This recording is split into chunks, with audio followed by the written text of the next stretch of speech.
Merhaba craft tutkunları. Yine güzel projeler ürettiğimiz bir haftada daha birlikteyiz.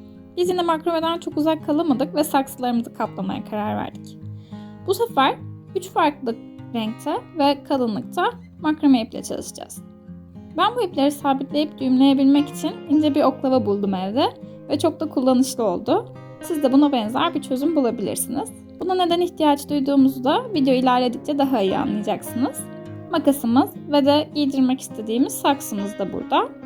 Bu çiçek sepetinin cam saksılarını seviyorum ama evlerimize daha uygun bir hale getirmeyi tabii ki de kim istemez. Şimdi bu saksıyı giydirebilmek için daha kalın bir makrome ipini temel olarak kullanacağım.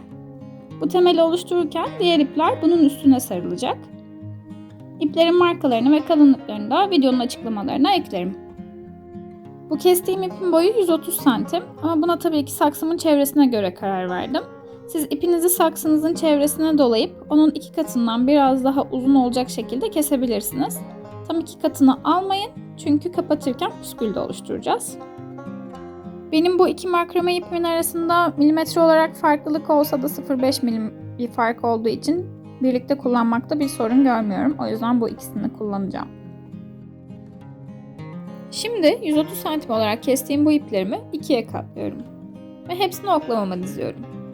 Artık zaten önceki makrame projelerimizden buna aşinasınızdır. Bu ipi oklavanın üzerine koyuyoruz. Oluşan boşluktan ipimizi geçiriyoruz. Ve yerleştirmiş oluyoruz artık iplerimizi. İlkinde hangi yöne başlattıysanız diğerlerine de o şekilde yerleştirdiğiniz sürece hiçbir sorun olmayacaktır.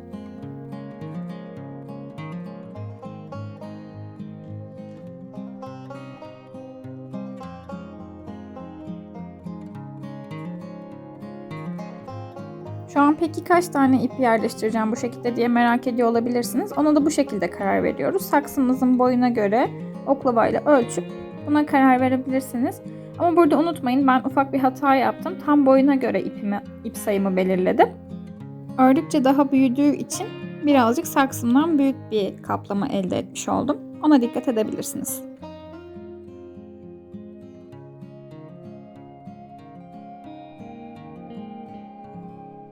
Evet, temelimizi hazırladıktan sonra gelelim modelimizi nasıl oluşturacağımıza ve nasıl düğüm atacağımıza. Ama tabii ki bu ipi bütün olarak kullanmak çok zor. O yüzden öncelikle bu renkte yapacağım model için ne kadar ip gerektiğini tahmin ediyorum. Benim saksımın boyuna ve 3 sıralık model kurmayı hedeflememe bağlı olarak 2 metrelik ip kesmek yeterli olacak. Sizin saksınızın boyu uzunsa, ipiniz benim ipimden kalınsa ya da 3 sıradan daha fazla sayıda bu renkli modeliniz olacaksa daha uzun bir ip kesmeniz gerekebilir. Böylelikle eksik iple çalışmamış olursunuz. Ve şimdi her şeyimiz hazır. Önce bu ipi beyaz ipimizin altından geçireceğiz. Sonra koyu renkli ipimizi boşta bırakmadan onun üstünden geçireceğiz. Yani bunların arkada birbirlerine çapraz kalması lazım. Bunu yapınca ama henüz daha düğüm atmış olmadık. Sadece ilk düğümü atabilmek için doğru yerleşimi hazırlamış olduk. Bunları sıkıca tutup gideceğimiz yöne doğru bir D harfi oluşturuyoruz. Bunu oluşturduktan sonra da ipimizi o boşluktan geçiriyoruz.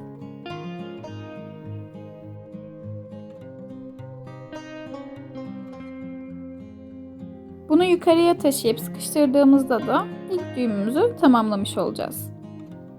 Bakın böylece bunları güzelce kilitlemiş olduk. Peki ya ilk ipimizi boşta bıraksaydık ne olurdu? İşte yapmamamız gerekenleri de şu an göreceksiniz.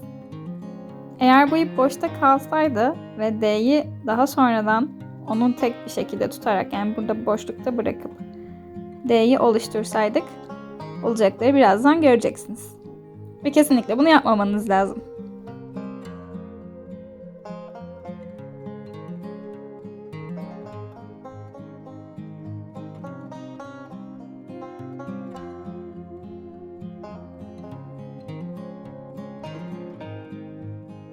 Doladığınız koyu renkli ip başlangıcınızın üstünde kalmazsa olacaklar bunlar. Şimdi aslında ilk yerleştirirken attığım bir tane düğümle çiftli elde etmiş oldum. Ama bundan sonrakilerde böyle olmayacak. Her attığım düğümle bir tane elde edeceğim. O yüzden ilk yaptığım hariç geri kalanlarda hep 2 kere düğüm atarak ilerleyeceğim. Bu arada ben ipimi böyle dolayıp kullanmayı tercih ediyorum. Çünkü uzun iple çalışmak çok zor oluyor. Böyle çok daha hızlı ilerliyorum. Yine ikinci sırada da D'mi yapıp düğümümü atıyorum. Ama bunu 2 kez yapıyorum.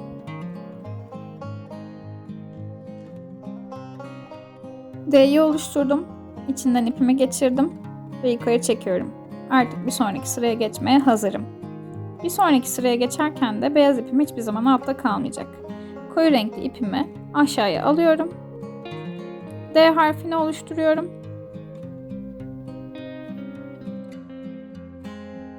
Ve koyu renkli ipimi tekrar içinden geçirip yukarı doğru çekiyorum. Bunu bir kere daha tekrarlıyorum.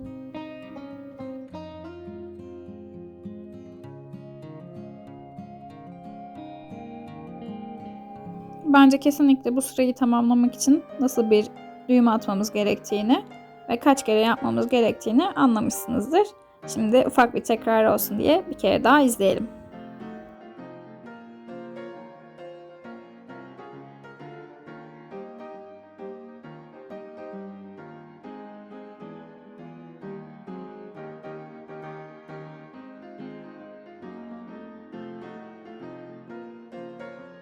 Bunu sıra sonuna kadar devam ettirip tekrar buluşalım. Çünkü dönüşlerde farklı bir şey yapacağız ve onu da göstereyim hemen.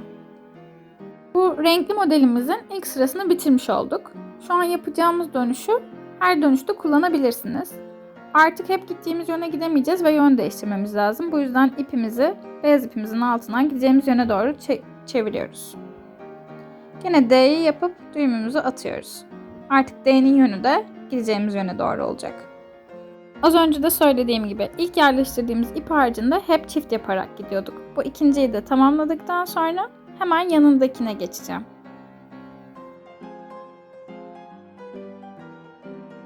Artık ipim gördüğünüz gibi doğru yönde kaldı ve hep beyaz ipin altında kalarak L'leri oluşturup tamamlayacağız.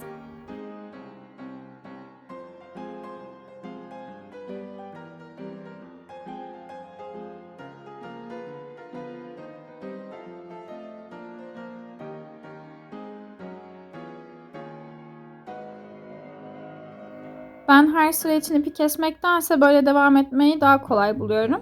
Zaten 2 metrelik ipimi de bunu hesaba katarak kesmiştim. Yani kaç sıra bu modeli yapacağımı bilirsem her seferinde ipi kesip yanlarda boşluk oluşturup yeniden ilk düğümü atmak yerine böyle dönerek tamamlayabilirim. Umarım bu size de kolay gelir. Ben şimdi bu koyu renkli ipimle bu çiftli düğümlerden 3 sıra kadar devam ettirmeyi düşünüyordum. Ama devam ederken 4 sıraya kadar 2 metrelik ipimin yettiğini gördüm. Ve o yüzden 4 sıra koyu renkli, 3 sıra beyaz renkli yapmaya karar verdim.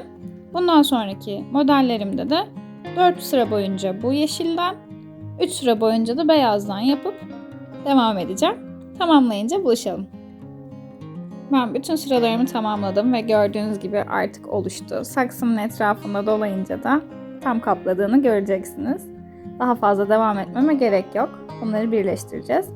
Ama başta da söylediğim gibi ben hesaplarken düğümlerden dolayı bu kadar kalınlaşacağını göz önünde bulundurmamışım. Yaklaşık bir 4 sıra kadar fazlam var. Siz saksı boyunuzla bu düğümlerin boyunu da hesaba katarak daha ortalama bir şey ortaya çıkartabilirsiniz. Şimdi bu oklavamı çıkartıp düğümlerimi birleştirmeye başlayacağım. Oklavama dolanmış olan bu ilmekleri açarak başlıyorum. Daha sonrasında bunları keseceğim.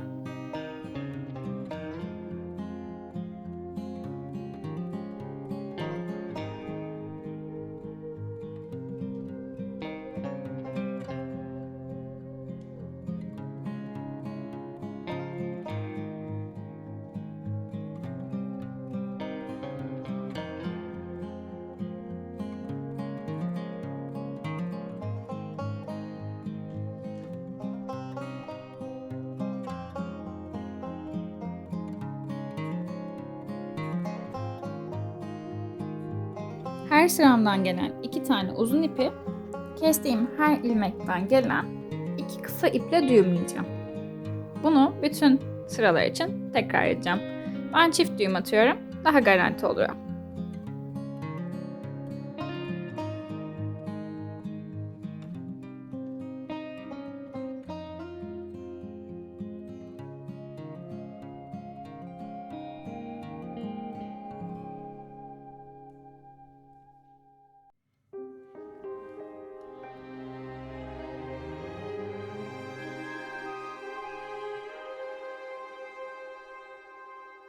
Karşılıklı olarak bütün sıralarımı kapattıktan sonra gördüğünüz gibi bir taraftaki iplerim çok uzun. Şimdi onları da kesip güzelce tarayıp püskül oluşturacağız bu tarafta. Bu püskülleri oluşturduktan sonra iç taraflarda kalan fazlalık ipleri de kuvvetli bir yapıştırıcı kullanarak örgümün içerisine saklıyorum. Onları çok derinden kesmemeye çalışın. Çünkü bu sefer düğümlerin açılma ihtimali olabilir. Püsküllerimizi biraz kabartmak için de güzelce tarayalım.